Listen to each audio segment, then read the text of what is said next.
안녕하세요. 코디정입니다. 이마누엘 칸트의 순수 이성 비판에는 두 개의 머리말이 있습니다. 오늘 새로운 번역으로 그 내용을 모두 공유합니다. 영상이 좀 많이 길거든요. 출근하실 때, 퇴근하실 때, 운전하실 때, 운동하실 때, 또 여러 가지 집안일을 하실 때, 아니면 잠이 잘 오시지 않을 때, 그때 이 영상을요, 팟캐스트처럼 들으신다면 좋으리라 생각합니다. 반복해서 들으면 아주 유용합니다. 아까 말씀드린 것처럼 순수 이성 비판은요, 두 개의 머리말이 있습니다. 1787년 초판에 있는 머리말을 A판 머리말이라고 부르거든요. 이 머리말에는 칸트의 포부와 여유 그리고 당당함이 들어있습니다. 반면 6년 지난 다음에 1787년 개정판, 그걸 B판이라고 해요. B판 머리말은 완전히 다릅니다. 그 사이에 칸트가 더 유명해졌고요. 또 그 사이에 악플이 많았습니다. 옛날이나 지금이나 악플이 문제죠. 그래서 칸트가 적극적인 해명, 그리고 설득, 아주 날선 비판 정신, 그런 글들이 가득한 머리말로 새롭게 썼습니다. A판과 B판의 머리말 스타일과 내용이 무척 다르지만은요, 그럼에도 각각의 머리말이 빛이 나는 메시지를 담고 있습니다.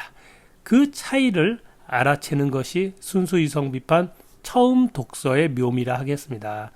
순수 이성 비판 A판, B판 머리말의 공통점이 있습니다. 다음 세 가지 정도로 요약할 수 있는데요. 첫째, 순수 이성 비판은 형이상학 책이다. 다음으로 순수 이성 비판은 논리학 책이다. 그런데 완전히 새로운 방법론으로 기존 철학과는 다른 새로운 철학을 제시한다. 라는 이 세 가지가 A판 머리말과 B판 머리말의 공통점이라 하겠습니다. 물론 차이점 있겠죠. 순수 이성 비판 A판 머리말에만 있는 내용은요, 다음과 같습니다.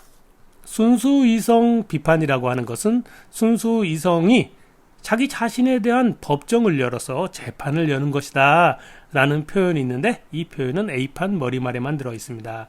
그리고 칸트 사상을 어떻게 이해해야 하고 칸트 이 순수 이성 비판을 우리가 어떻게 읽어야 하는지에 대한 어떤 저자의 가이드가 있습니다.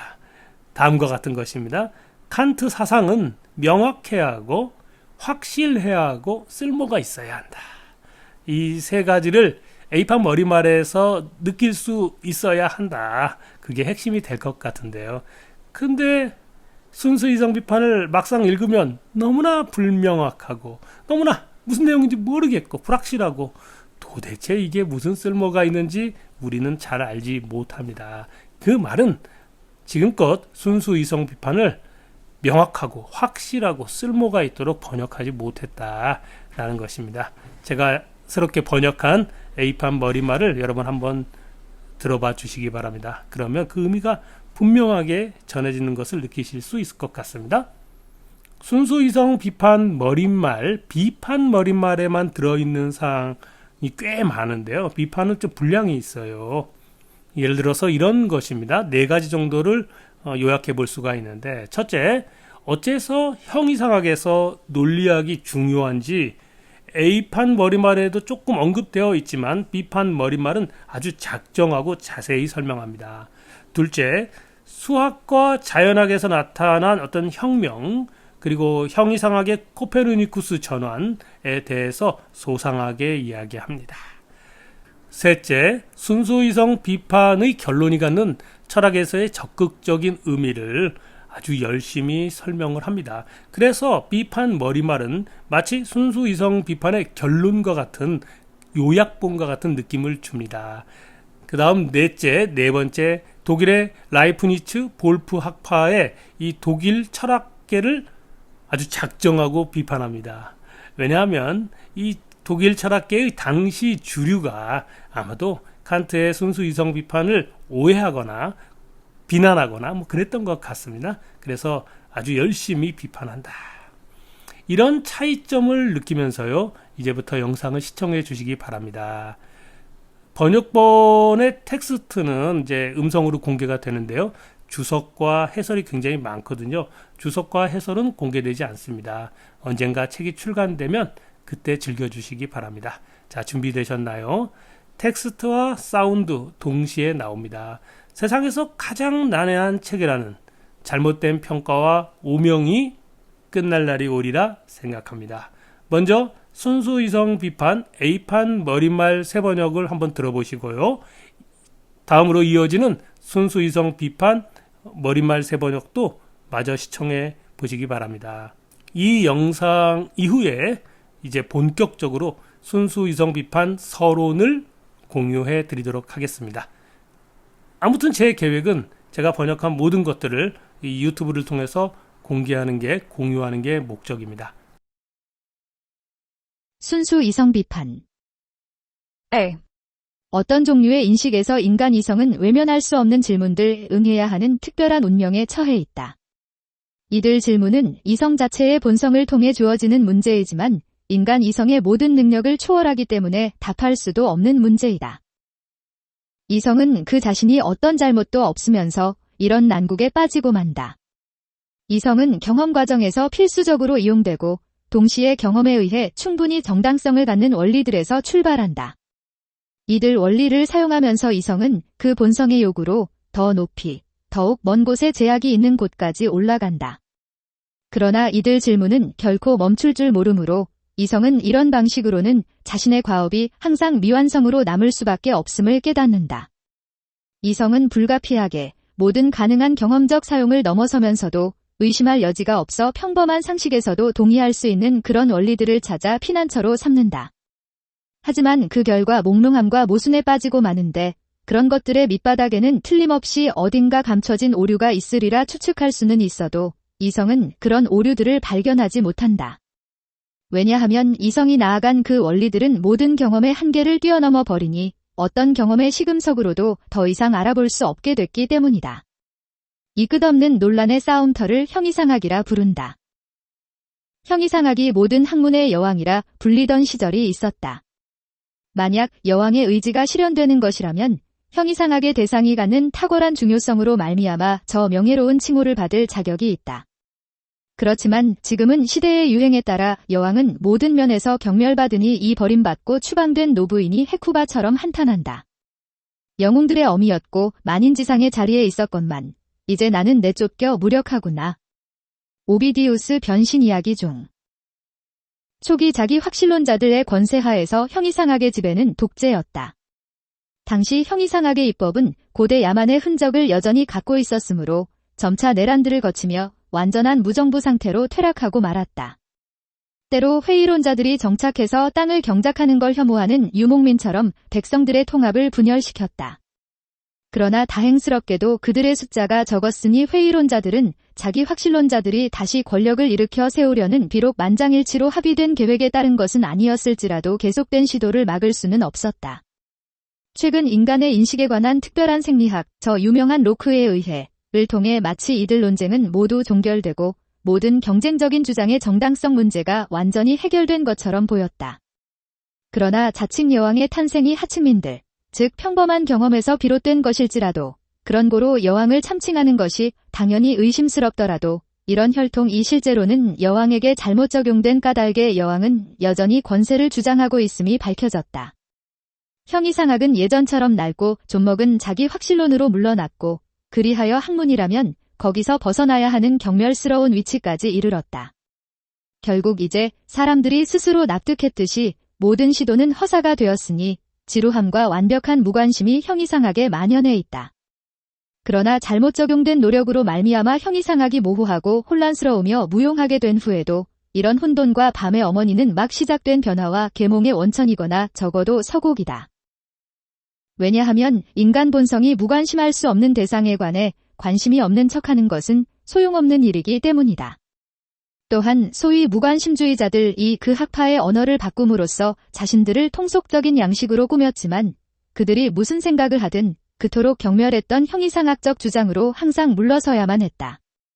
그러나 이런 무관심은 모든 학문이 번성하는 바로 그때 일어나며 우리가 얻을 수만 있다면 모든 무관심을 그만둘 수도 있는 그런 학문들의 지식에 정확히 관련되는 것으로 불의의 관심과 반성이 필요한 현상이다.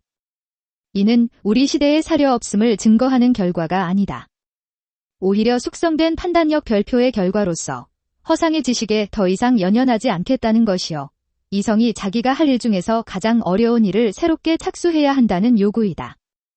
다시 말하면 이성으로 하여금 스스로를 인식하는 일로서 이성의 재판정을 열어 정당한 권리 주장을 보호하되 근거 없는 주장은 기각하는 것이며, 또한 이는 다른 권위로 만들어진 법령에 의하지 않고 이성 자신의 영구적이며 변함없는 법률에 따르는 것이니 이 법정이 바로 순수 이성 비판 그 자체의 다름 아니다. 별표 칸트 주석. 가끔 우리는 우리 시대의 사고방식의 천박함과 견고한 학문의 쇠퇴에 대한 푸념을 듣는다.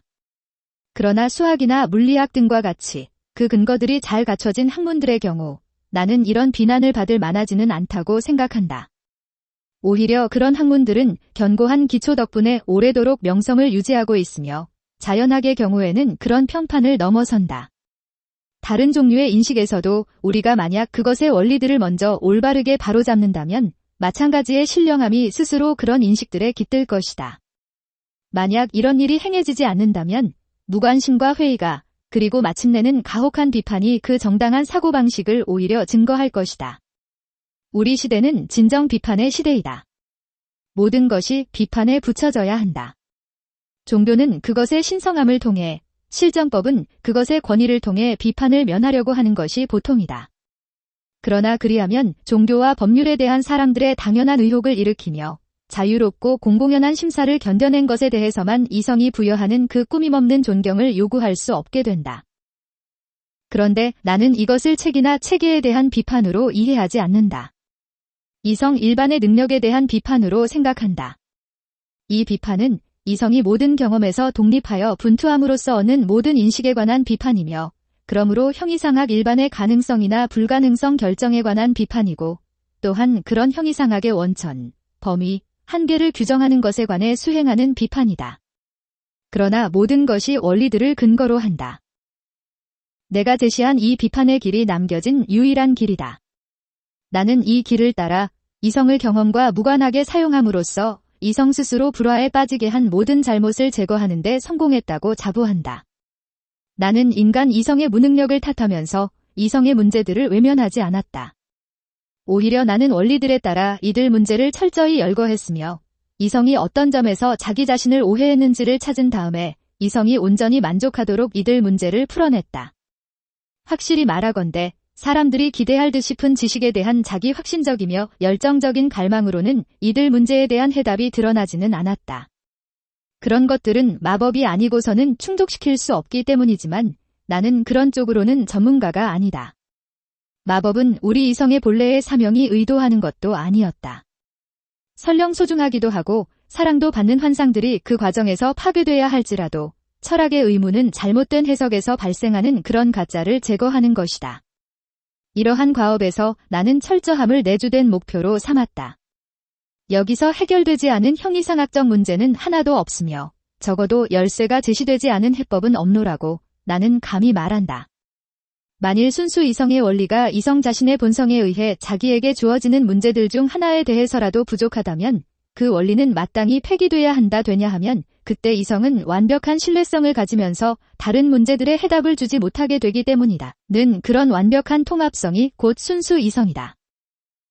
내가 이처럼 말하는 동안 내 주장들을 듣자 하니 잘난 체하고 건방지다면서 경멸 섞인 분노감이 독자들의 얼굴에서 느껴지지만 그러나 나는 인간 정신의 단순한 본성이라거나 근원적인 세계의 시초의 필연성을 증명한 것처럼 구는 가장 통속적인 교본이 그 어떤 저자들보다는 내 주장들이 비할 데 없이 온건하다고 생각한다. 그런 저자는 모든 가능한 경험의 한계 너머까지 인간 인식을 넓혀놓으라고 스스로 단언하지만 나는 그런 일이 내 능력을 훨씬 넘어서는 일이라고 겸손하게 인정하기 때문이다. 나는 그저 이성 그 자체와 이성의 순수한 사유만을 다룬다. 그것들을 빠짐없이 알기 위해 내가 나 자신을 넘어서까지 찾아 나설 필요도 없다. 왜냐하면 내 안에서 그것들을 만나기 때문이며 이성의 순전한 행동들이 어떻게 온전히 그리고 체계적으로 일일이 명시되어 있는지 그 견본을 일반 논리학이 이미 내게 제공하기 때문이다. 여기에서 단 하나의 과제가 제기되니 만약 경험이 주는 모든 내용과 도움을 내게서 빼낸다면 그때 나는 이성의 성과에 대해 얼마나 많은 것을 기대할 수 있는가이다. 그런 목적들을 하나하나 달성할 때의 완전성과 목적 일체를 달성할 때의 철저함이 우리에게 놓여 있지만 이는 임의적으로 기획된 것이 아니라 우리의 비판적인 탐구의 내용으로서 지식 그 자체의 본성에 의해 우리에게 놓여 있다. 한편 이런 탐구의 형식에 관하여 핵심 요구로 간주되어야 할 두 가지 사항이 있으니 이토록 넘어지기 쉬운 과업을 감행하는 저자를 정당화해주기도 하는 그것은 바로 확실성과 명확성이다. 확실성에 관해서 말하자면 나는 내 스스로에게 판결을 내리기를 이런 종류의 연구에서는 사견을 고집하는 것은 결코 허락될 수 없노라고 가설처럼 보이는 어떤 것도 밀매품이며 가장 저렴한 가격으로도 팔아서는 안 되고 발견되는 즉시 몰수돼야 한다고 결심했다. 왜냐하면 경험 무관하게 확실할 것으로 여겨지는 모든 지식은 절대적인 필연성을 요구한다고 선언하기 때문이다.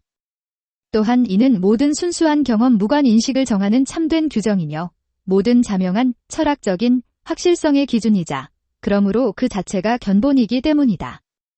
이와 관련하여 내가 지금 약속한 것을 내가 과연 실행했는지 여부는 전적으로 독자의 판단에 달려 있다. 저자는 그저 근거들을 제시할 뿐이지 독자의 판단에 미치는 근거들의 영향을 스스로 정하는 것은 적절하지 않기 때문이다. 그러나 저자 잘못이 아닌 어떤 것으로 말미암아 그 근거들이 약화되는 것을 방지하기 위해서라도 저자가 스스로 어떤 구절 그 구절이 단지 부수적인 목적에 기여할 뿐일지라도 어떤 불신을 야기할 우려가 있다면 덜 강조하는 것은 충분히 허락될 것이다. 그런 고로 저자는 독자의 사소한 염려가 있는 점에 관해 그것이 이 작업의 주요 목적에 관한 독자의 판단에 영향을 미치지 않도록 적시에 예방할 수 있다. 우리가 지식이라 부르는 능력의 바닥까지 이르러 그 지식을 사용할 때의 규칙과 한계를 정하는 규정을 얻기 위해서는 순수 지식 개념의 연역이라는 제목 하에서 초월적 분석의 두 번째 절에서 행했던 작업들보다 더 중요한 연구는 없다. 보상 없는 일이 되지 않기를 바라지만 그것들은 내가 가장 큰 노력을 지불한 연구이기도 했다. 좀 더 깊이 가보면 이 탐구는 두 개의 측면이 있다. 한쪽은 순수 지식의 대상들에 관하여 경험 무관한 개념들의 객관적 타당성을 증명하고 파악하는 탐구였다. 그러므로 그것은 내 목적들의 핵심적으로 속한다. 다른 한쪽은 순수 지식 그 자체를 다루며 순수 지식의 가능성과 순수 지식 그 자체가 기초하는 인식 능력들에 관한다.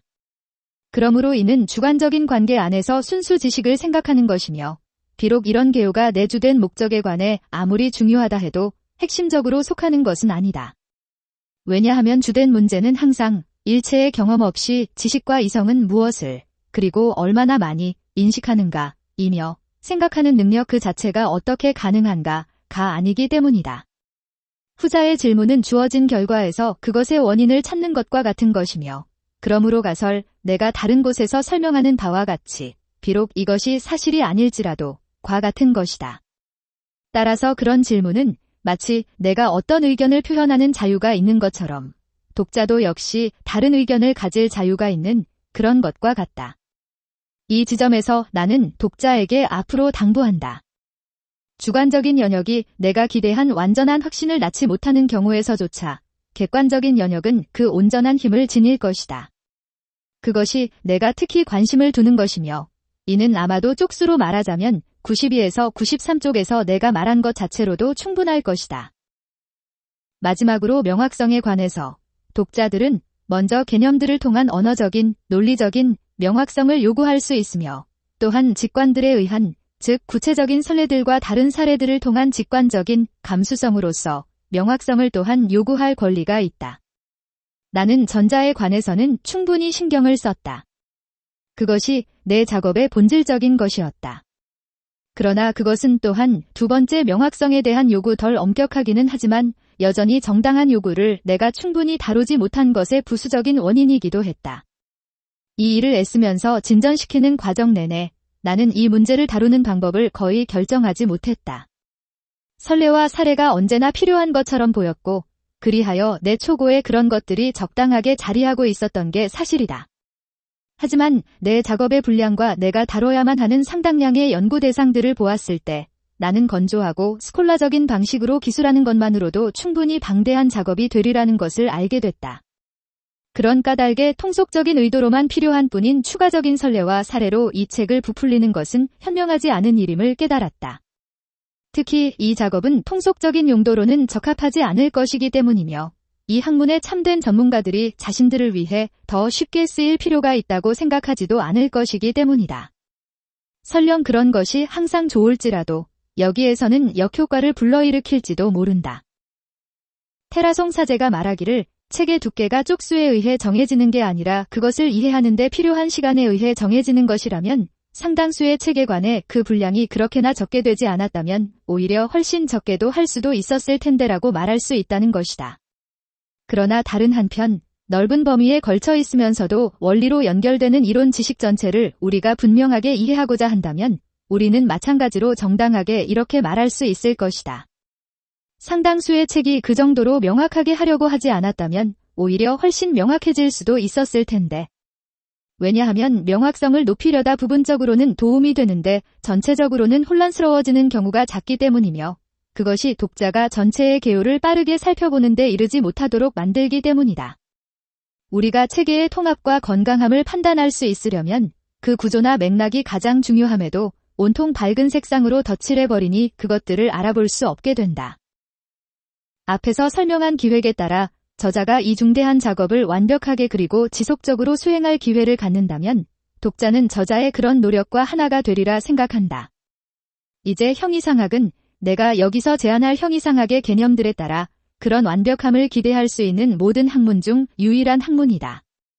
적지만 합쳐진 노력으로 정말이지 짧은 시간 내로 그것을 기대할 수 있을 것이다. 우리 후손들이 조금도 내용을 더함 없이 그들 목적에 맞는 교습 방법에서 모든 것이 마련돼 있는 그런 완벽함을 기대해도 좋다. 왜냐하면 형이상학의 그런 성과는 순수 이성을 통해 우리가 보유한 모든 재산을 질서 있게 체계화한 목록의 다름 아니기 때문이다. 여기 모든 것이 우리에게 있다. 이성이 전적으로 자기 자신으로부터 나은 것은 감춰질 수 없기 때문이며 우리가 이성의 공통 원리를 발견하자마자 이성 그 자신이 빛을 내기 때문이다. 이런 종류의 지식들은 순수 개념들에서 홀로 생겨난다. 그것들은 경험에서 얻어진 것에 의해 확장되거나 증가하는 그런 영향을 받지 않는다. 심지어 경험을 정하도록 인도하는 특수한 직관에 의해서도 영향받지 않는다. 이런 종류의 지식들의 완전한 통합은 위에서 언급한 무조건적인 완벽함을 가능하게도 하고 필연적이게도 한다. 내 집에 머물러라. 그러면 내 소유물이 얼마나 온전한지 알 것이다. 페르시우스. 나는 그런 순수, 이론, 이성의 체계를 자연 형이상학이라는 제목으로 내놓기를 희망한다. 이 비판에 비하면 그 분량이 절반도 되지 않을지라도 그 체계는 내용적인 면에서 비교할 데 없이 풍요롭다. 그러나 먼저 이 비판이 그런 체계의 가능성의 원천과 조건을 확립해야 하며 또한 온통 잡초가 무성한 땅을 깨끗이 하고 평탄화할 필요가 있다. 이 비판에서 내가 독자에게 기대하는 것은 재판관의 인내와 공평심이다. 그러나 그런 체계에서는 조력자의 호의와 지원이다. 자연 형이상학 체계를 위한 모든 원리가 비판에 완벽하게 제시되어 있지만 그런 체계 자체의 철저함은 어떤 파생적인 개념도 놓치지 않도록 함을 요구하기 때문이며 이런 것들은 단번에 경험 무관하게 평가할 수는 없고 점차 찾아내야 하는 것이기 때문이다.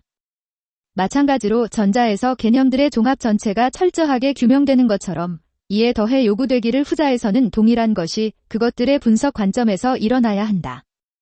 쉬운 일일 것이다. 노동이라기보다는 오락이기도 하다.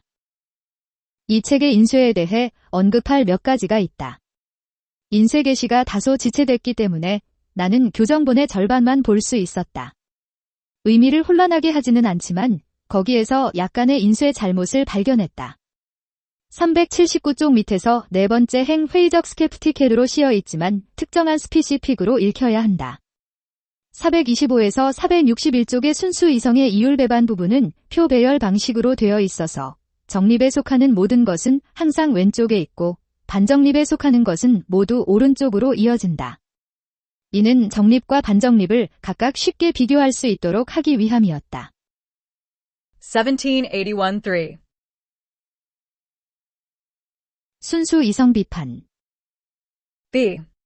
우리는 이성의 관심에 속하는 인식들에 대한 논의 방법이 과연 학문의 확실한 길을 따르는지 여부를 그것의 성과로부터 쉽게 판단할 수 있다. 만약 많은 예비 작업과 준비를 했음에도 그 목적에 이르자마자 비틀거린다면, 혹은 그런 목적에 도달하기 위해 자꾸 뒤를 바라봐야 하고, 그래서 다른 길로 접어들어야 한다면, 또는 만약 다양한 협력자들이 그들의 공통 목표를 달성하려는 방법으로 합의해주는 게 불가능하다면, 그때 우리는 그런 연구가 학문의 확실한 길에 입문하는 길과는 한참 떨어진 곳에서 더듬거리는 것에 불과하다고 확신할 수 있다. 이런 상황에서 만약 우리가 그 길을 발견할 수 있다면, 이는 정말이지 이성에 공헌하는 일이다. 설령 우리가 예전에 별 생각 없이 우리의 목적 속에 담았던 많은 무익한 것을 포기해야 할지라도 그러하다. 논리학은 아주 먼 옛날부터 학문의 확실한 길을 걸어왔다. 그런 사실은 논리학이 아리스토텔레스 시절 이후로 뒤로 한 걸음도 후퇴하지 않았다는 사실로 증명된다. 물론 논리학에 없어도 되는 세부 사항들을 제거하거나 또는 더 분명하고 명확한 방법으로 논리학을 개선, 설령 그런 개선들이 학문을 확실하게 하기보다는 품격 있게 하려는 것이었지만 하려는 시도가 있기는 했다.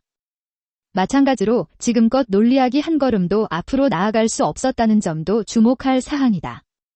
그러므로 외견적으로 볼 때 논리학은 모두 끝났고 완성된 것처럼 보인다. 몇몇 현대 사람들이 우리가 지니고 있는 다른 인식 능력들, 상상력, 재치 등에 관해 심리학장을 혹은 인식의 원천이나 대상들의 다양함에 따른 서로 다른 종류의 확실성, 관념론, 회의론 등에 관해 형이상학장을 아니면 우리의 편견, 그것들을 일으키는 원인들이나 없애는 해결책들에 관해 인간학장을 삽입함으로써 논리학을 확장시키려고 했지만 그런 생각은 이 학문의 고유한 본성에 대한 무지로부터 비롯된 것일 뿐이다. 우리가 학문의 경계들을 서로 뒤섞는다면 이는 학문을 개선하는 것이 아니라 계약하는 일이다. 그런데 논리학이란 모든 생각에 관한 형식 규칙을 상세히 설명하면서 엄격히 증명하는 학문이고 따라서 논리학의 경계는 아주 정밀하게 정해진다. 그런 생각이 경험적이든 경험 무관하든 그 원천이 무엇이며 생각의 대상이 무엇이든 그리고 우리 머릿속에서 생각이 마주치는 우연적인 혹은 천성적인 장애가 무엇이든 그러하라. 논리학이 그토록 성공적이었다는 사실은 전적으로 자기 제한을 뒀다는 이점 덕분이다. 논리학은 지식의 모든 대상과 그것들의 차이점을 빼내었는데 정말이지 빼내야만 한다. 그러므로 논리학에서 지식은 단지 자기 자신과 그 자신의 형식 외에 어떤 것도 다루지 않는다. 그러나 이성은 자기 자신만이 아니라 대상들도 다뤄야 하는 탓에 학문의 확실한 길로의 입문이 훨씬 어려웠다. 따라서 논리학은 예비학으로서 말하자면 학문 안으로 들어가기 위한 현관일 뿐이다. 지식이 문제가 될 때 우리는 그런 지식을 판단하기 위해 정말이지 논리학을 전제한다. 그러나 지식을 실제 얻기 위해서라면 우리는 학문이라고 정당하게 불리는 것을, 즉 객관적 학문을 찾아야 한다.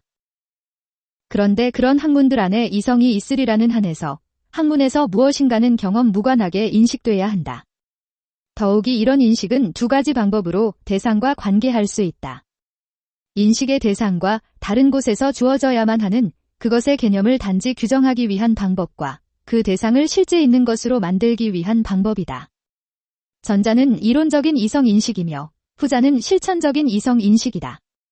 이 두 가지에서 이성이 그것의 대상을 오직 경험 무관하게 규정하는, 즉 순수한 부분은 그것이 적든 많든 우선적으로 분리해서 설명돼야 한다. 우리는 이 부분을 다른 원천들에서 비롯되는 부분과 섞어서는 안 된다. 만약 우리가 들어오는 수입마다 맹목적으로 써버리고 수입이 막혔을 때 지출을 정당화할 수 있는 부분과 삭감해야만 하는 부분을 구별하지 못한다면 이는 형편없는 관리인 것과 같기 때문이다.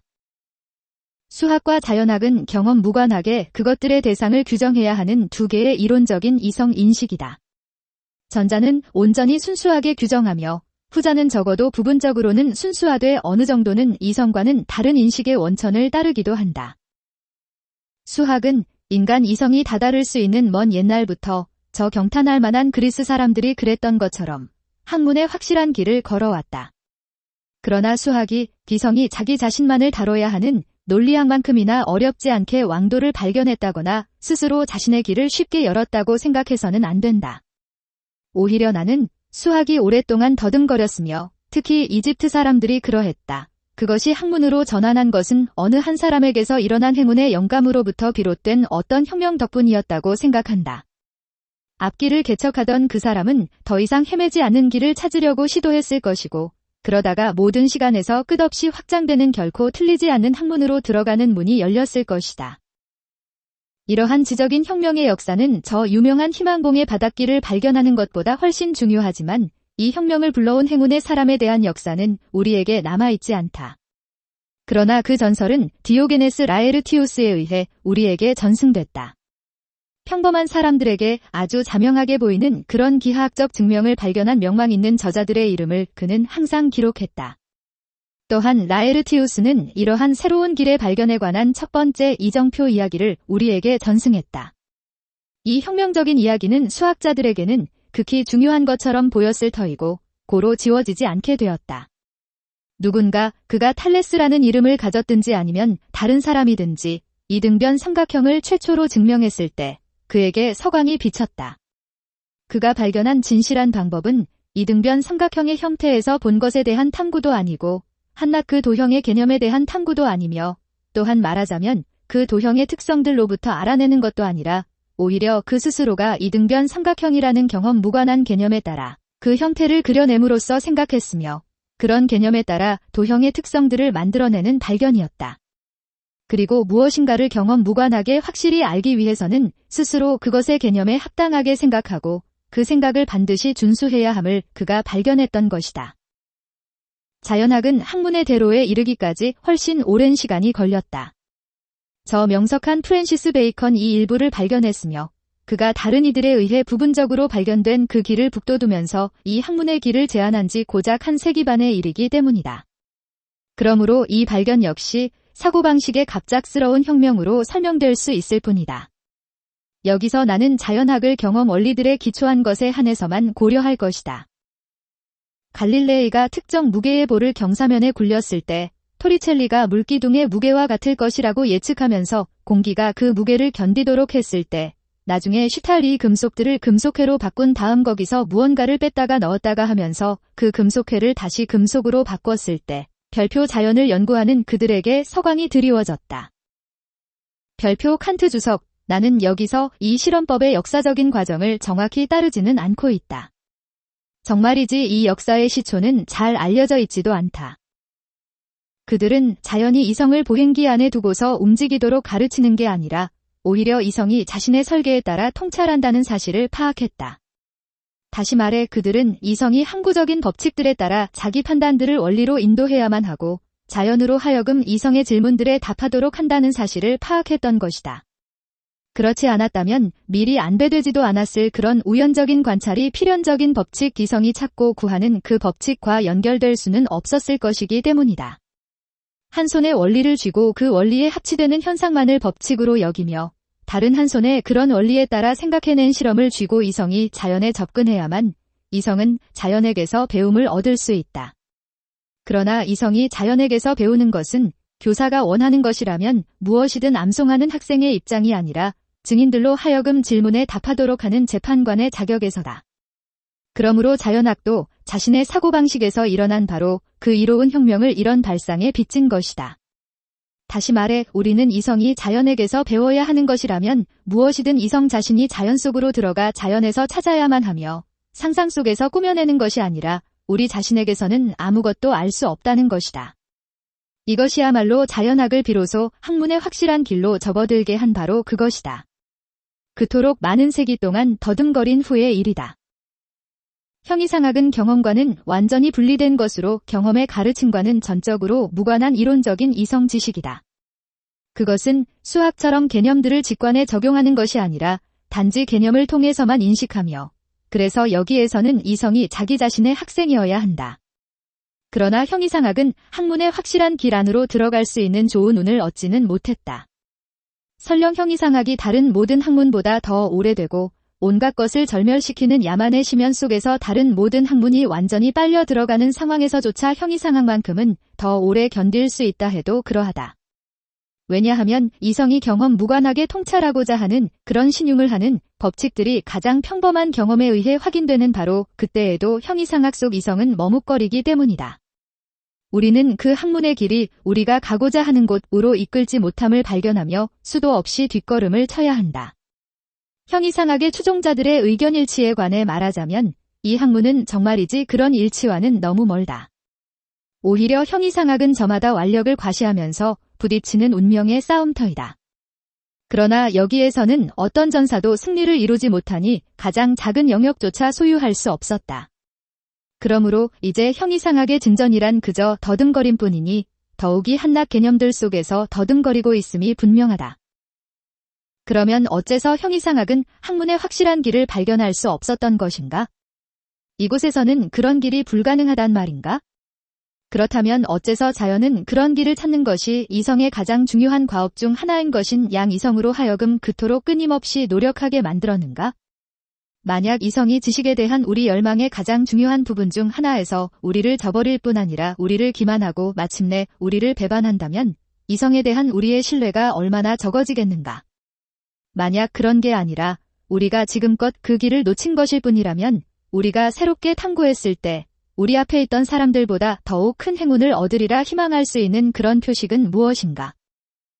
수학과 자연학은 혁명에 의한 성과가 갑작스레 이루어진 사례였다. 그 혁명의 핵심 요소, 즉 그토록 유익했던 그 학문들의 사고방식 전환은 충분히 주목할 만하다고 나는 생각한다. 이성인식으로서 수학과 자연학이 형이상학과 유사하다는 사실이 인정되는 한, 우리는 그런 전환에 관해 수학과 자연학을 모방해야만 한다. 적어도 실험은 해야 한다. 지금껏 우리의 모든 인식은 대상들을 따라야 한다고 가정되어 왔다. 그러나 대상에서 무언가를 개념을 통해 경험 무관하게 발견하려는 모든 시도는 허사였다. 그러므로 우리가 형이상학 문제를 다룸에 있어 우리가 한 번도 가보지 못한 곳을 시도해보자. 이것은 대상들이 우리 인식에 따라야 한다고 가정하는 시도이며 이는 대상들에 대한 경험 무관한 인식의 가능성에 더 합당하고 대상들이 우리 앞에 놓이기 전에 그것들을 먼저 규명하는 인식이다.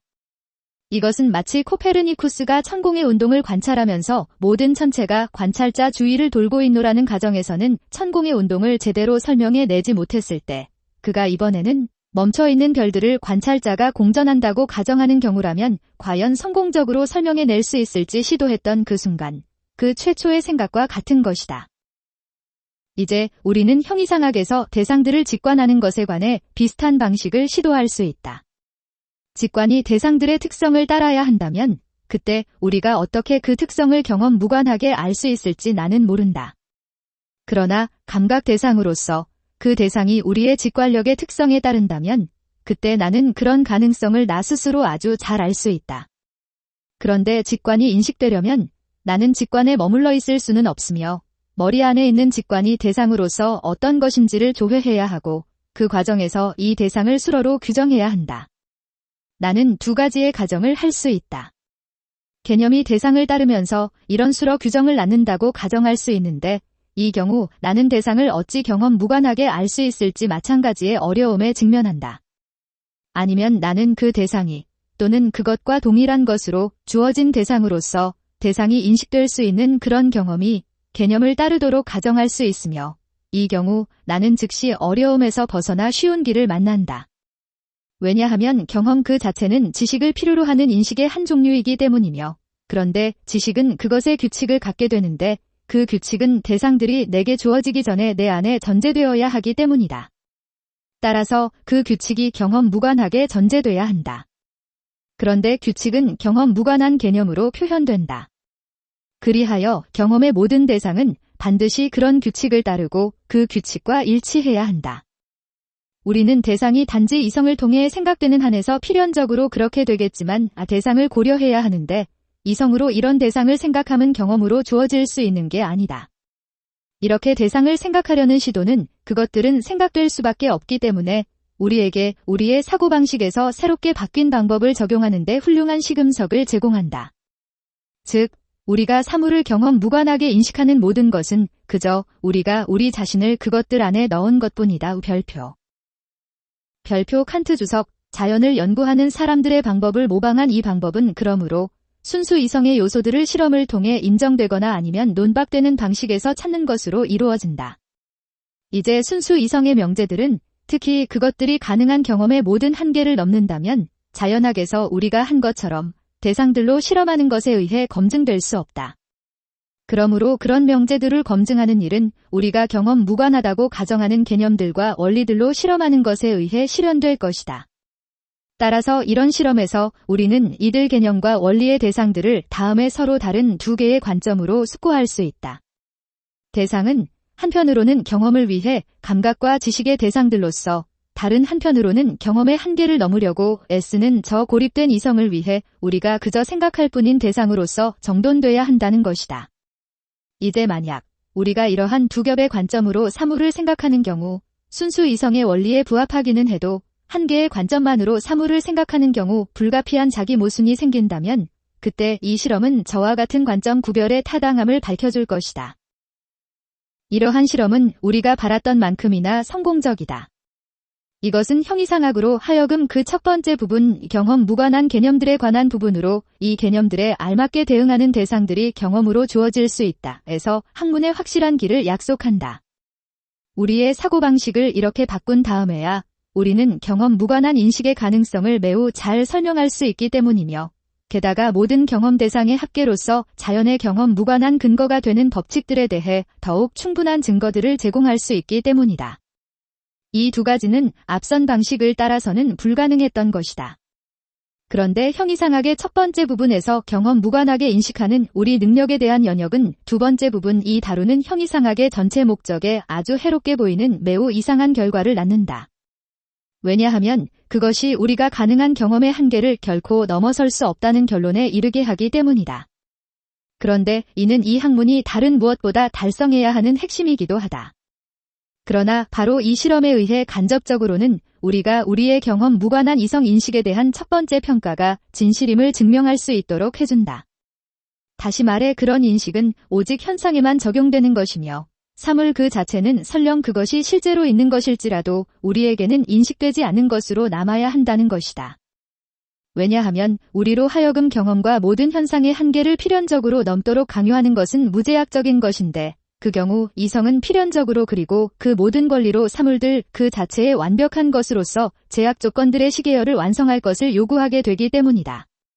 그런데 만약 그때 우리의 경험적 인식이 사물 그 자체로서 대상과 일치한다는 가정에서 우리는 저 무제약적인 것이 모순 없이는 생각될 수 없음을 발견한다. 그러나 우리가 우리에게 주어진 것으로서 사물들에 대한 우리의 표상이 사물 그 자체로서의 이들 사물과 일치하는 게 아니라 현상으로서 이들 대상이 우리가 표상하는 방식에 일치한다고 가정하는 경우 저 모순은 사라진다.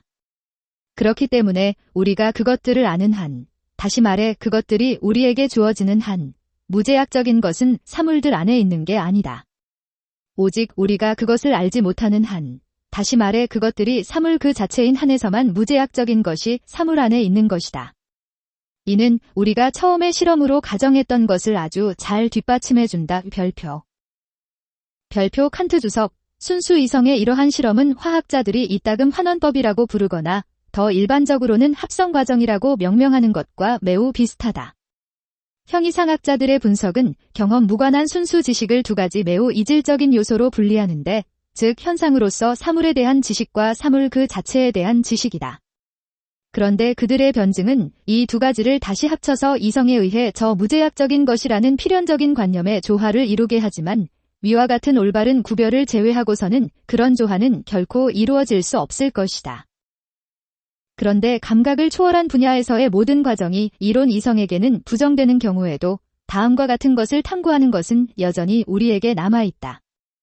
이성의 실천적인 지식에 있어서 우리가 무제약적인 것이라는 초경험적 이성 개념을 규정하기에 충분한 자료를 갖고 있지 않음에도 오직 실천적인 관점만으로도 형이상학의 바람에 맞게 경험 무관하게 가능한 인식에 의해 모든 가능한 경험의 한계를 우리가 과연 넘을 수 있는가? 이론 이성은 그런 확장에 대해 설령 텅 빈 공간일지라도 최소한의 방을 만들어 놓으니 우리는 우리가 할 수 있다면 이성의 실천적인 자료를 통해 그 방을 채울 자유가 있으며 그것이 이성에 의해 요청되는 것이다. 별표 칸트 주석, 마찬가지로 천체의 운동에 관한 기본 법칙들이 확실하게 증명되었으며 처음 코페르니쿠스가 어떤 가설로마 제기했던 것이다. 동시에 그 법칙들은 우주를 결합하는 보이지 않는 힘, 뉴턴의 인력에 관해서도 증명했다. 저 우주에 관한 법칙은 만약 코페르니쿠스가 감각에는 모순되는 방식일지라도 진실을 믿고 관찰되는 운동을 천체에서 찾는 게 아니라 관찰자에게 찾지 않았다면 여전히 발견되지 않은 채로 있었을 것이다. 저 가설을 유추해서 이 비판에서 설명되는 관점의 변화에 대해 나는 이 머리말에서는 그저 가설로만 제시하는데 이는 언제나 가설적인 그런 변화의 최초 시도의 성격에 주의를 기울이도록 하기 위함이다. 그러나 이 비판에서 공간과 시간에 대한 표상과 지식의 요소 개념들로부터 가설적이 아니라 필연적으로 증명될 것이다. 순수 이론 이성에 대한 이러한 비판의 관심사는 기하학자와 자연과학자의 사례를 따라 관전한 혁명을 수행하여 기존 형이상학의 관행의 전환을 시도하는 것에 있다. 이것은 그 방법에 대한 논문이지 학문 자체의 체계는 아니다. 그러나 동시에 이 비판은 형이상학이라는 학문의 한계와 전체적인 내적 구조의 대강을 그려낸다. 왜냐하면 순수 이론 이성은 두 겹의 특징이 있기 때문이다.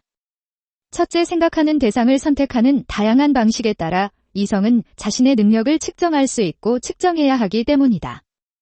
경험 무관한 인식에서는 주체가 자기 자신에게서 도출하는 것 말고는 그런 인식의 어느 것도 대상들에는 속하지 않는다. 둘째, 문제들을 제기하는 여러 가지 방식을 자기 앞에 완전히 열거하여 형이상학의 전체 체계의 윤곽을 그려낼 수 있고 그려내야 한다.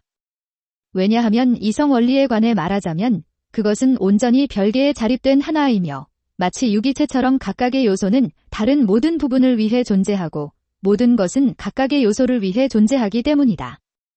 그래서 이런 하나 속에서 우리가 우리의 모든 순수 이성 사용에 대한 일관된 관계에서 원리를 탐구하지 않는다면 어떤 원리도 한 개의 관계 안에서도 확실하게 취해질 수 없다. 그런데 형이상학은 대상들을 다루는 다른 모든 이성적인 학문에는 통하지 않은 예외적인 행운을 누린다. 생각 일반의 형식만을 다룰 뿐인 논리학 덕분이다. 만약 형이상학이 이 비판에 의해 학문의 확실한 길에 들어서게 된다면 이는 그것에 들어있는 모든 인식 영역을 완전히 망라할 수 있게 되는 것이고 그리하여 모든 과업이 완수됨으로써 더할 나위 없이 중요한 자산으로서 후대를 위해 남겨놓을 수 있는 것이다. 이것이 가능한 까닭은 형이상학이 오직 원리만을 그리고 원리를 사용하는 경우 원리들 자체에 의해 정해지는 한계만을 다루기 때문이다. 따라서 기초 학문으로서 형이상학은 이런 완벽함을 완수해야 하는 의무가 있으니 우리는 이렇게 말할 수 있어야 한다. 해야 할 일이 남아있다면 일은 아직 끝난 게 아니라고 생각한다. 그러나 사람들은 물을 것이다. 비판을 통해 정화되면서도 변함없이 지속될 형이상학으로부터 우리가 후대에게 남겨줄 그 보물이라는 게 대체 어떤 종류의 보물인가? 이 작업을 피상적으로 훑어보면서 누군가는 그런 형이상학이라는 게 그저 소극적으로만 유용할 뿐이라는 인상을 받을지도 모르겠다. 다시 말해 이론 이성을 사용할 때 형이상학은 우리가 경험의 경계를 넘어 모험해서는 안 된다고 우리에게 가르쳐주고 실로 이런 가르침이야말로 형이상학의 첫 번째 유용함이다. 그러나 이러한 이익은 이론 이성이 그것의 경계를 넘어 모험할 때 사용하는 원리들이 실제로는 우리의 이성 사용을 확장하는 게 아님을 알아채자마자 적극적이 된다. 그러나 만약 그것들을 자세히 들여다보면 이런 원리들은 자기가 실제로 속하는 감수성의 경계를 모든 것 너머로 확장하고 순수, 실천, 이성의 사용까지 일탈시키려 위협하기 때문에 비판은 불가피하게 우리 이성 사용을 축소시키는 것이다. 그렇기 때문에 이론 이성을 제한하는 비판은 그런 한도로 소극적이다. 그러나 비판은 그렇게 함으로써 이성의 실천적 사용을 제한하는 심지어 없애려고 위협하기까지 하는 장애물도 제거해주기 때문에 그런 점에서 비판의 유용함은 실제로 적극적이며 아주 중요하다.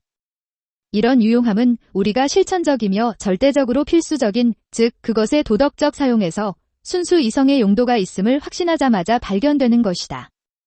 순수 이성은 그것이 실천적으로 사용되는 경우 불가피하게 확장되고 감수성의 경계 너머까지 이르게 된다. 설령 이런 일이 이론적인 순수 이성으로부터 어떤 도움도 필요로 하지 않을지라도 여전히 자기 자신과 모순에 빠지지 않기 위해서 이론 이성의 간섭으로부터 안전하게 보장되어야 한다. 비판의 이런 역할에 어떤 적극적인 유용함이 있음을 부정한다면 마치 경찰은 적극적인 유용함이 없노라고 말하는 것과 같다. 경찰의 주된 과업은 시민들이 다른 시민들에게 공포를 갖지 않도록 폭력을 금지하는 것이고 이를 통해 시민 각각이 평화와 안녕 속에서 자신의 일을 계속할 수 있게 된다. 이 비판의 분석편에서 나는 공간과 시간은 우리 감각 직관의 형식일 뿐이고, 그러므로 오직 현상으로서 사물의 존재에 관한 조건이며, 그렇기 때문에 이 직관이 지식 개념들에 대응하여 주어질 수 있는 경우여야만 지식 개념도 그래서 사물 인식을 위한 요소도 존재하게 됨을 증명할 것이다. 그리고 나는 결과적으로 우리는 오직 대상이 감각 직관의 대상이 되는 한에서, 다시 말해 현상되는 한에서만 그것을 인식할 수 있을 뿐이지 사물 그 자체로서는 어떤 대상에 대한 인식을 가질 수 없음을 증명할 것이다. 이를 통해서 어느 가능한 이론적인 이성 인식이라는 것은 실로 그저 경험 대상만으로 제한되는 결과가 뒤따른다. 그러나 이러한 결론은 설령 우리가 대상들을 사물 그 자체로 인식할 수는 없다 해도 적어도 같은 대상들을 생각할 수는 있어야 한다는 점이 유보되어 있음을 주의 깊게 알아야 한다. 별표 그렇지 않으면 현상되는 것이 없어도 현상은 존재한다. 라는 불합리한 명제가 나타나기 때문이다. 별표 칸트 주석. 내가 어떤 대상을 인식하기 위해 나는 그것의 가능성, 경험의 증거에 의한 실제성으로부터이든 아니면 이성을 통한 경험 무관한 것으로부터이든 을 증명해야 한다. 그러나 나는 무엇이든 나 자신에게 모순되지 않는 한, 다시 말해 내 개념으로 가능한 생각인 한, 내가 원하는 대로 생각할 수는 있다. 이는 모든 가능성의 총합 속에서 대응하는 대상이 있는지 없는지를 내가 보증할 수 없더라도 그러하다. 그러나 내가 그런 개념에 객관적 타당성을 부여하기 위해서는 즉 실제로 있는 가능성, 왜냐하면 앞에서 언급한 가능성은 그저 논리적 가능성에 불과했으므로 무엇인가가 더 필요하다. 그렇지만 이러한 더는 인식의 이론적 원천에서 찾아야 하는 건 아니다. 그것은 실천적 원천에 놓여 있을 수도 있다. 이제 만약 우리가 우리 비판에서 필수적인 경험 대상으로서의 사물과 사물 그 자체로서의 사물 사이의 구별이 전혀 만들어지지 않는다고 가정한다면 이런 경우 인과성의 원리가 그리하여 그 인과성의 규정을 지배하는 자연의 기계주의가 작용 원인으로서 모든 사물 일반에 대해 타당해지고 말 것이다. 그렇다면 나는 아주 분명한 모순에 빠지지 않고서는 동일한 존재에 대하여 예컨대 인간 정신에 대하여 그것의 의지는 자유롭지만 동시에 자연 필연성에 종속되어 자유롭지 못하다라고 말할 수 없게 된다.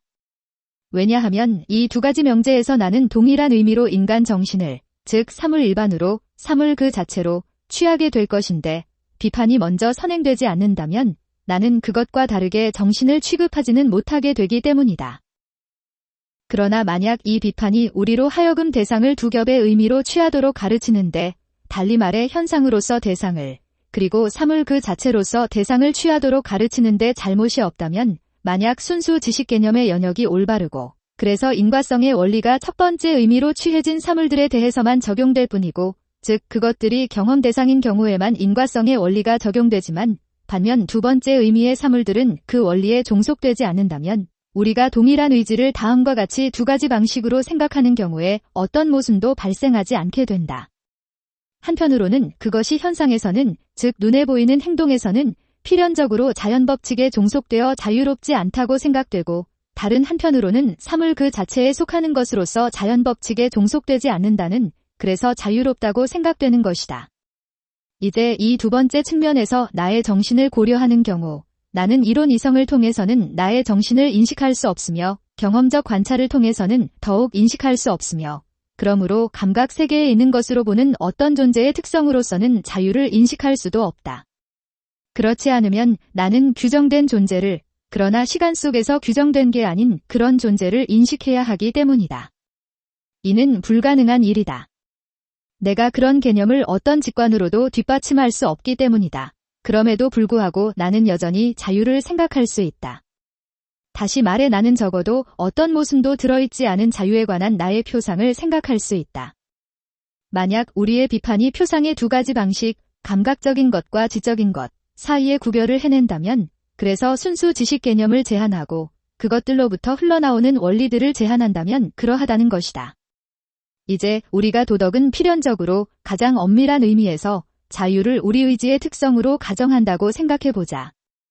왜냐하면 도덕은 이런 자유를 위한 자료로서 이성 안에 거주하고 있는 근원적인 실천 원리들을 경험 무관하게 제시하는데 이런 원리들은 자유를 전제하지 않고서는 절대적으로 불가능할 것이기 때문이다. 그러나 만약 이론 이성이 자유라는 것은 전혀 생각될 수 없는 것임을 증명해 놓으라고 가정한다면 저 도덕의 전제는 명백한 모순을 갖게 되므로 우리는 이런 반대쪽 가정에 굴복할 수밖에 없다. 만약 자유라는 게 이미 전제되어 있는 게 아니라고 한다면 이런 반대쪽 가정은 어떤 모순도 포함하지 않는다. 그렇기 때문에 자유, 그리고 자유와 함께하는 도덕은 자연의 기계주의의 자리를 내줘야 한다는 것이다. 그러나 실은 그렇지 않다. 도덕을 위해 내가 필요로 하는 것이 있다. 먼저 자유는 자기 자신과 모순되지 않아야 한다. 그리하여 더 이상의 통찰이 내게 필요하지 않으면서도 똑같은 행동이 다른 관계에서 취해지는 자연의 기계주의를 전혀 방해하지 않은 그런 자유를 적어도 내가 생각할 수 있어야 한다. 그러므로 도덕학설은 자기 자리를 지키며 자연학도 마찬가지다. 그러나 이런 이야기는 만약 이 비판이 우리에게 사물 그 자체에 관한 우리의 불가피한 무지를 먼저 가르쳐주지 않았다면, 그리고 우리가 이론적으로 인식할 수 있는 모든 것은 그저 현상에 불과하다고 우리의 인식을 제한하지 않았다면 생기지는 않았을 이야기다. 신이라는 개념과 우리 정신의 단순한 본성이라는 개념에 관해서도 순수 이성의 비판적 원리의 적극적 유용함에 관한 똑같은 종류의 해설이 주어질 수 있다. 그러나 이에 관해서는 간명함을 위해 생략한다. 그러므로 내가 만일 이론 이성으로부터 과도한 통찰을 내세우는 자격을 빼앗지 않는다면 내 이성의 필수적이며 실천적인 용도를 위해 내가 신, 자유, 불멸성을 전제하는 것조차 할 수 없게 된다. 왜냐하면 그런 통찰에 이르기 위해서는 이론 이성이 원리들을 사용해야 하는데 그때 이론 이성의 원리들은 그저 가능한 경험 대상들에만 확장되는 것이다. 그럼에도 불구하고 이들 원리가 경험 대상이 될 수 없는 어떤 것에까지 적용되는 경우 그 원리들이 그 어떤 것을 항상 현상으로 바꿔버림으로써 이성의 모든 실천적 확장이 불가능해지게끔 선언하고 말기 때문이다. 따라서 나는 신앙을 위한 자리를 만들기 위해 지식을 부정해야 했다. 그리고 형이상학의 자기 확실론, 다시 말해 비판 없이도 이성이 형이상학에서 진보를 이뤄낼 수 있다는 편견이야말로 도덕과 대립하는 모든 불신의 진정한 원천이니 불신은 항상 자기 확신적이다. 그러므로 설령 후손들에게 순수 이성 비판에 따른 체계적인 형이상학의 유산을 남기는 일이 아주 어렵지는 않더라도 그런 형이상학은 여전히 얕볼 수 없는 선물이다. 그 까닭에 관해 말하자면 확실한 학문의 길을 추구함으로써 개발되는 이성의 성과와 비판 없이 더듬거리며 경솔하게 배회하는 이성의 근거 없음을 비교해보자. 지식에 굶주린 우리 젊은이들이 그 흔한 자기 확실론 아래에서 시간을 허비하기보다는 더 좋은 지식에 시간을 사용할 수 있게 됐노라고 생각해보자. 젊은이들의 시간을 빼앗는 저 자기 확실론은 너무나 일찍 그리고 너무나 강렬하게 도무지 이해할 수 없는 것들에 대해 그들도 이 세상의 그 누구도 도무지 통찰할 수 없는 것들에 대해 아무렇지도 않게 젊은이들을 도취시키고 심지어 새로운 사상이니 의견이니 고안해내도록 그들을 독려하는 한편 건실한 학문을 공부하는 데 소홀하도록 만든다. 그러나 만약 우리가 저 소크라테스의 방법론으로 다시 말해 상대방의 무지를 아주 자명하게 밝혀줌으로써 도덕과 종교에 대한 모든 거부를 영구히 끝낼 수 있다는 측량할 수 없는 이점을 고려한다면 이런 형이상학의 선물은 두드러지게 보일 것이다. 이 세상에는 항상 어떤 형이상학이 존재해왔고 또 어떤 형이상학이 앞으로도 이어질 것으로 보인다. 그러나 형이상학과 함께 순수 이성의 변증도 함께할 것이다. 변증은 순수 이성에 매우 자연스럽게 나타난다. 따라서 변증을 없애는 것은 그리하여 오류들의 원천을 차단함으로써 단번에 모든 해악을 없애는 일은 1차적이며 가장 중요한 철학의 과업이다. 학문 영역에서 이러한 중요한 변화가 일어나고 이론 이성이 지금까지 소유해왔던 상상의 소유물들을 상실하게 된다 하더라도 보편적인 인간 관심사와 순수 이성의 가르침으로부터 이 세계가 지금껏 얻었던 모든 이점은 그대로 남는다. 손실은 오직 학계의 독점에만 미친다. 인류의 이익에는 어떤 영향도 없다. 나는 가장 완고한 자기 확신론자들에게 묻는다. 본질의 단순성으로부터 이끌어낸 죽음 이후 우리 영혼이 지속한다는 증명이 주관적인 실천 필연성과 객관적인 실천 필연성 사이의 신비하지만 그다지 위력 없는 구별을 통해 도출되는 보편적 기계주의에 맞서려는 의지의 자유에 대한 증명이 최고 실체 존재라는 개념에서 아니면 변하는 것의 우연성과 제1의 원인의 필연성으로부터 도출되는 신의 존재에 대한 증명이라는 것이 그 학파가 생겨난 이후로 과연 대중들에 닿을 수 있었던지 적어도 대중들의 확신에 영향을 미치기나 했는지. 만약 그런 일이 일어나지 않았다면 그리고 만약 그런 신비한 사유에 대해서는 평범한 인간 지식이 적합하지 않은 탓에 그런 일이 일어날 것으로 기대될 수도 없다면 오히려 대중들에게 닿는 그런 확신은 다른 이성적인 근거들에 의해 생겨나는 것일 터이다. 즉, 첫 번째 지적에 관해서 말하자면 모든 인간 존재에게서 현저하게 나타나는 우리 본성의 두드러진 기질 때문으로 내세의 삶에 대한 희망을 안내하는 것에서 현세에 있는 것만으로는 도무지 만족할 수 없게 되는 것이고, 왜냐하면 우리의 전체 소명에 관한 기질을 보더라도 현세는 항상 불충분하기 때문이다. 두 번째 지점에 관해 말하자면 자유라는 의식은 다름 아니라 성향의 모든 주장에 맞서 의무를 명확하게 나타내는 것에 의해 생겨나는 것이며, 마지막으로 신의 존재에 관해 말하자면 현명하고 위대한 이 세계의 창시자에 대한 신앙이 오직 자연 어느 곳에서나 보여지는 경탄할 만한 질서와 아름다움과 섭리로부터 생겨나는 것일 터이다. 정말이지 이러한 확신의 소유는 어떤 훼손도 없이 남는다. 그리고 다음과 같은 사실에서 권위까지 얻게 된다. 학계라고 해도 보편적인 인간의 관심사를 다루는 문제에서 그들이 위대한 다수, 우리가 항상 가장 많이 존경하는 그런 사람들에 의해 마땅히 달성될 수 있는 것 이상의 더 높고 더 큰 통찰을 할 수 없다는 사실과, 그러므로 보편적으로 납득할 수 있고 도덕적 견지에서 충분한 증명의 근거들을 양성하는 일로 학계의 과업을 제한해야 한다는 그런 사실이다. 따라서 이런 변화는 그저 학계의 오만한 주장에만 영향을 미칠 뿐이다. 그들은 이런 문제들에 대해 진리의 수호자와 유일한 전문가로 여겨지기를 원하는 사람들이요. 지식의 여러 다른 문제에서도 당연히 그렇게 여겨지는 것처럼 진리의 열쇠는 그들 자신만이 보관하되 대중들에게는 그저 그것들을 사용하는 방법만을 이야기하는 사람들이다. 나나 그나 똑같이 아는 것을 혼자 아는 것처럼 보이기를 그가 원한다. 그렇지만 여기에서 사유하는 철학자의 정당한 주장은 소중히 해야 한다. 그 사람은 항상 대중들이 잘 알지 못하더라도 그들에게 유용한 학문을 관리하는 자이며, 다시 말해 이성 비판에 관한 유일한 관리자이다. 이 비판은 대중적일 수 없으며 그럴 필요도 없다. 왜냐하면 유용한 진리에 대한 지나치게 세밀한 주장은 사람들의 머릿속을 채우기 어려운 것처럼 그런 주장에 대한 이해하기 어려운 반박도 마찬가지로 그들 머리 안으로 들어가지 않기 때문이다.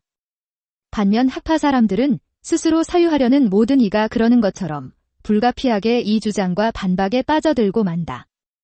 그리하여 학계는 이론 이성의 권리를 철저하게 탐구할 수밖에 없는데 추문을 예방하기 위해서라도 그러하다. 이 추문이라는 것은 비판이 없는 경우 형이상학자들이, 그리고 종국에는 성직자까지 부득이 이 문제에 관여하면서 나중에는 자신들의 가르침조차 변질시키고 많은 그런 논쟁에서 생겨나며 조만간 사람들에게까지 알려지게 되는 그런 것이다. 오직 비판을 통해서만 우리는 보편적으로 해로울 수 있는 유물론, 운명론, 무신론, 자유사상에 입각한 불신, 열광주의와 미신의 뿌리를 마지막으로 대중에게 쉽게 전해지지는 않지만 학계에는 더욱 위험한 관념론과 회의론의 뿌리를 잘라낼 수 있다.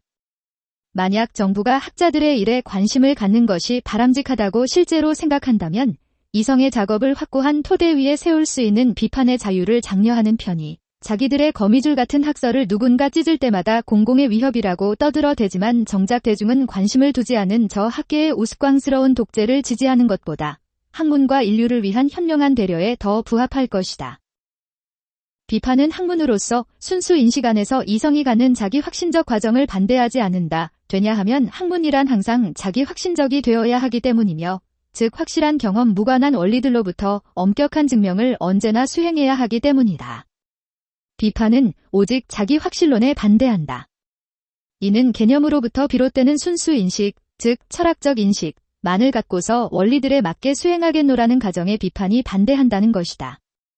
그런 개념과 원리에 이르게 된 이성의 권리가 무엇이며 이성의 방식이 대체 무엇인지 우선 탐구하지 않은 채 이성은 아주 오랫동안 사용돼 왔다.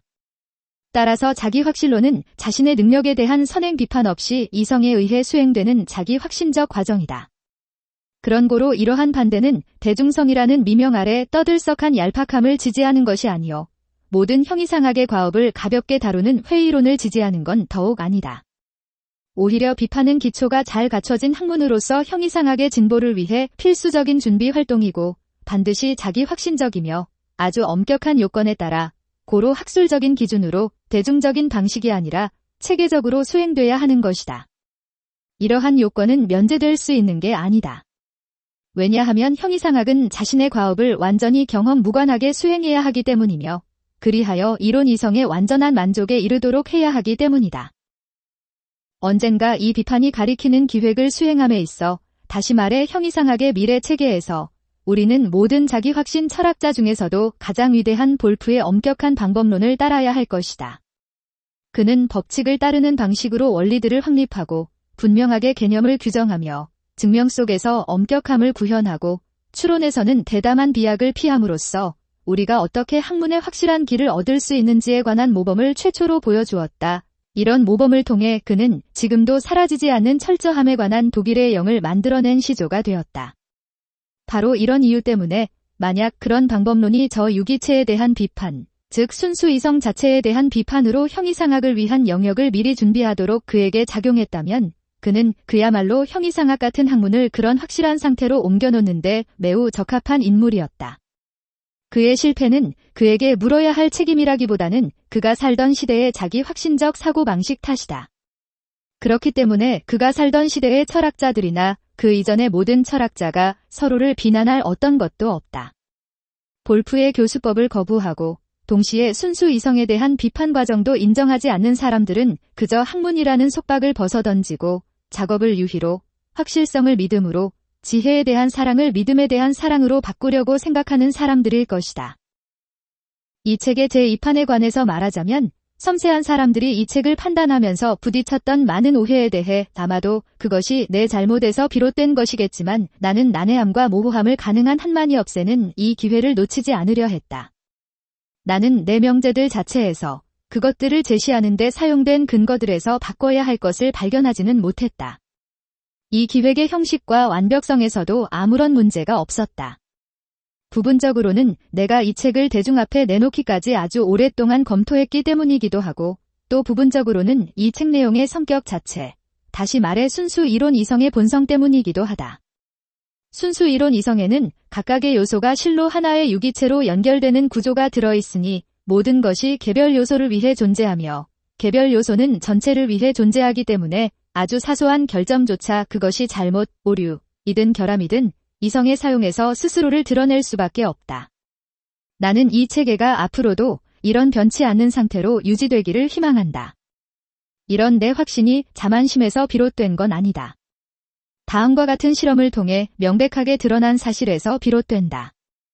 가장 작은 요소에서 시작하여 순수 이성의 전체로 나아가든지 아니면 전체에서 각 부분으로 나아가든지 동일한 결과를 얻으며 되냐하면 이 전체라는 것은 그 자체가 실천적인 분야에서 순수 이성의 최종 목적을 통해 주어지기 때문이다. 반면 아무리 최소의 부분이라도 그것을 바꾸려고 하면 바로 이 체계뿐 아니라 보편적인 인간 이성에까지 모순을 가져온다는 사실이다. 그러나 설명 방식에서는 여전히 많은 일이 남아있다. 이와 관련해서 나는 이 세 판본에서 많은 개선을 하려고 노력했다. 우선 감성편에서의 오해를 없애려고 했는데 주되게는 시간 개념에 관한 것이다. 다음으로 지식 개념의 연역편에서의 모호함을, 이어서 순수 지식의 원리편의 증명에서 명백함이 부족해 보이는 부분을 바로잡았다. 마지막으로 이성적 심리학에 맞서 나타난 잘못된 추론편에 관한 오해를 바로잡았다. 여기까지가 이런 개요 방식에 대한 내 수정 작업이 미친 부분이다. 즉 개정 부분은 초월적 변증편 첫 번째 장의 말미까지이다. 별표 그 이상은 시간이 부족했기 때문이기도 했고 나머지 부분에 관해서는 전문가들과 공평한 비평가들에 의한 어떤 오해도 내게 전해지지 않았기 때문이다.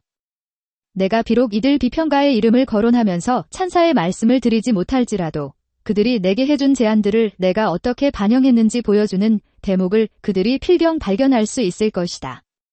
그러나 이런 개선 작업이 독자들에게는 조금 손해이다. 이는 내가 책의 분량이 늘어나는 것을 막을 수 없었다는 그런 손해를 말한다. 나는 전체의 완결성에 필수적이지 않은 사항들을 설령 어떤 독자들은 다른 관점에서 유용할 수 있다는 이유로 그것들이 없는 것을 좋아하지 않을지라도 제외하거나 축약해야 했다. 이런 방식으로 수정해야만 내가 지금 희망하는 더 수월하게 이해되는 개요를 위한 빈자리를 마련할 수 있기 때문이었다. 별표 칸트 주석. 내가 수정한 부분 중에서 내가 정말로 보충이라고 부를 수 있는 유일한 부분은 그것도 단지 증명의 방식에만 관계하는 것인데 275쪽에서 심리적 관념론을 새롭게 반박하고 외부 직관의 객관적 실체에 관한 엄밀한 증명, 내가 믿기로 유일한 가능한 증명을 제시한 부분이다. 그런데 관념론이 형이상학의 핵심 목적에 관해서는 아무런 위해가 되지 않는 것처럼 보일지라도 우리 바깥에 사물들이 존재함을 그저 믿음으로만 받아들여야 한다는 것, 설령 그것들이 우리에게 우리 인식을 위한 모든 내용을 주고 심지어 우리의 내적 감각의 내용까지도 주는 것임에도, 그리고 만약 누군가 외부 사물들의 존재를 의심하는 경우에 우리가 그 사람에게 만족할 만하게 증명해 줄 수 없다는 것, 이것들은 언제나 철학과 보편 인간 이성의 추문으로 남는다. 이 증명 부분의 3번째에서 6번째까지의 내 표현에는 다소 모호한 점이 있기 때문에 나는 이 부분이 다음과 같이 수정되기를 바란다. 그러나 이런 불변의 어떤 것은 내 안의 직관일 수는 없다. 왜냐하면 내 안에서 만날 수 있는 내 존재를 규정하는 모든 것은 머릿속에 있는 것이고, 그것이 그런 표상인 한 그것들은 자신과 구별되는 불변의 어떤 것을 필요로 하기 때문이다. 그 불변의 어떤 것이 내 존재를 규정하는 것들과 관계하고, 그리하여 시간 속에서 일어나는 그것들의 변화에서 나라는 존재가 규정되는 것이다. 어떤 이가 이런 증명에 대해 이렇게 말하면서 반박한다고 가정해 볼 수 있다. 내가 직접 의식하는 모든 것은 내 안에 있는 것, 다시 말해 외부 사물에 대한 나의 표상이므로 이것에 대응하는 어떤 것이 내 바깥에 있는지 아닌지는 여전히 증명되지 않았다는 반박이다. 그러나 나는 내적 경험을 통해 시간 속에서 나의 존재, 그래서 시간에서의 그것의 규정 가능성을 의식하는데, 이것은 단순히 내 표상을 의식하는 것 이상이다.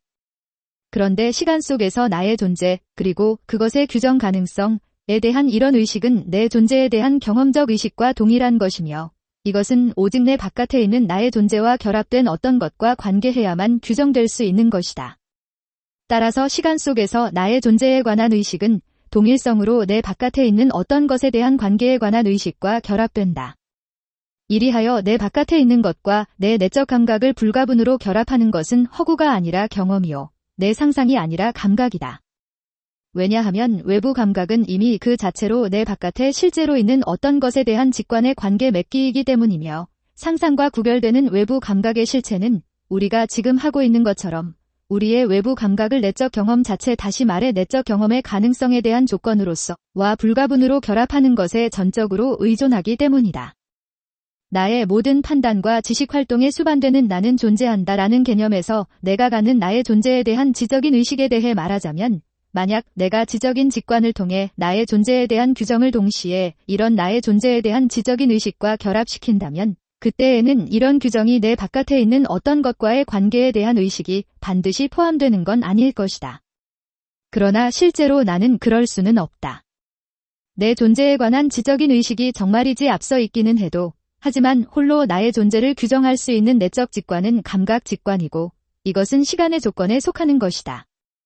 그런데 이런 규정과 그리하여 내적 경험 자체는 내 안에 있지 않는, 따라서 내 바깥에 있는 불변하는 어떤 것에 의존하며 나는 나 자신을 그것의 관계 속에서만 그려야 한다.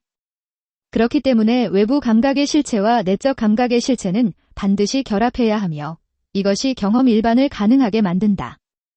달리 말하면 내가 나 자신을 시간 속에서 규정된 존재임을 의식하는 것만큼이나 나는 내 감각과 관계하여 내 바깥의 사물들이 존재한다는 것을 확실히 의식한다. 이제 어떤 주어진 직관이 실제로 외부 사물에 대응하는지, 즉 상상에 속하기보다는 외부 감각에 속하는지에 대해서는 모든 경험 일반, 심지어 내적 경험조차도 을 상상과 구별해주는 규칙에 따라 개별적으로 정해야 한다. 이러한 구별 절차는 외부 경험은 실제로 존재한다라는 명제에 항상 근거한다. 우리는 여기에 다음과 같이 주석을 붙일 수 있다. 존재 속에서 불변하는 어떤 것에 대한 표상은 어떤 불변하는 표상과 같은 게 아니다. 왜냐하면 우리의 모든 표상, 심지어 물질에 대한 표상조차 불변하는 어떤 것에 대한 표상은 매우 변화무쌍하여 가변적일 수 있더라도 그것은 여전히 불변하는 어떤 것과 관계하기 때문이다. 그러므로 이러한 불변하는 어떤 것은 나의 모든 표상과 구별되는 것이어야 하며, 그리고 외적인 것이기도 해야 한다. 이런 사물의 존재야말로 나 자신의 존재에 대한 규정 속에 반드시 포함되는 것이며, 그것과 함께 하나의 경험을 구성한다. 만약 그것이 동시에 부분적으로 외적인 것이 아니라면 내적 경험조차 일어날 수 없을 것이다. 이것이 어떻게 가능한지에 대해서는 우리가 시간 속에서 지속하는 것을 생각할 수 있다는 사실을 변화하는 것과 동시에 지속하는 것이 변화가 개념을 가능하게 한다는 사실을 더 이상 설명할 수 없는 것과 마찬가지로 우리는 더 이상 설명할 수 없다. 기본적으로 개정판에서 명제들이나 그것들을 증명하는 근거들에서 아무런 변화가 없다. 그러나 개요를 제시하는 방법에서는 지난 판본과 여기저기 차이가 있고 이는 내가 단순히 내용을 삽입하는 것만으로는 다룰 수 없었다. 어떤 이는 이 판본과 지난 판본을 비교하면서 보완하겠지만 이런 작은 손해가 이 판본이 더욱 이해하기 쉬워졌다는 사실에 의해 보상되기를 나는 희망한다. 나는 여러 공개 저술, 일부는 여러 책의 서평에서, 일부는 특별 논문에서 을 통해 철저함에 관한 독일의 영이 사라지지 않았으며 단지 스스로를 독창적이라고 착각하는 자유사상의 유행스러운 소음에 의해 잠시 가려졌을 뿐이라는 사실을 감사와 기쁨으로 반겼다. 그리고 나는 이 비판의 가시밭길이 용기 있고 총명한 정신들이 그 길 학문적으로 엄격하되 그만큼 영속적이고 가장 필요하기까지 한 순수 이성의 학으로 향하는 길들 극복하는 것을 방해하지 못함을 보았다. 이 개요는 명쾌함에서 아직은 여기저기 흠이 있다. 세상에는 명쾌한 해설과 일관된 통찰을 행복하게 결합할 수 있는 재능을 가진 훌륭한 사람들이 있고 나는 바로 그런 재능이 내게 없음을 자각한다. 그들에게 내 작업의 완성을 맡긴다. 왜냐하면 이런 경우에 내가 이해되지 못할 위험이 있더라도 내가 반박당할 위험은 없기 때문이다. 나로서는 앞으로 더 이상 논쟁에 휘말릴 수 없겠지만 친구든 아니면 반대자이든 모든 제안에 주의를 기울일 것이고 이 예비학에 따라 장차 이 학문의 체계를 완성하는데 그것들을 활용할 것이다.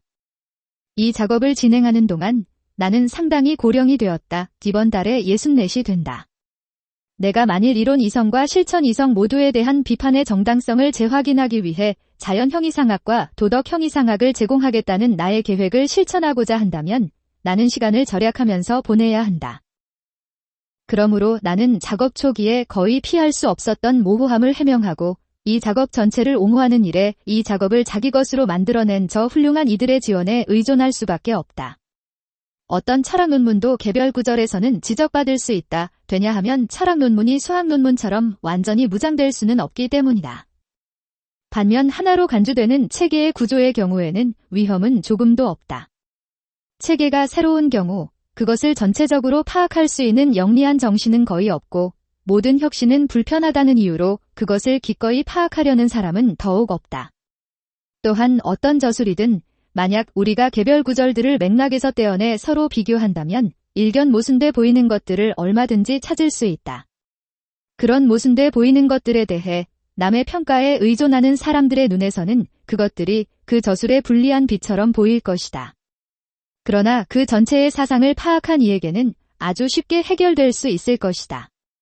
그런데 만약 어떤 이론이 내적으로 견고하다면 처음에는 큰 위협으로 보였던 어떤 반박과 재반박도 시간이 지나면 그 이론의 거칠기를 부드럽게 만들어줄 뿐이다. 그리고 만약 공명정대하고 통찰력이 있으며 참된 대중성을 지닌 사람들이 이런 일을 하게 된다면 그 이론은 머지않아 필요한 세련됨까지 갖추게 될 것이다. 퀘니 히스베르크 1787년 4월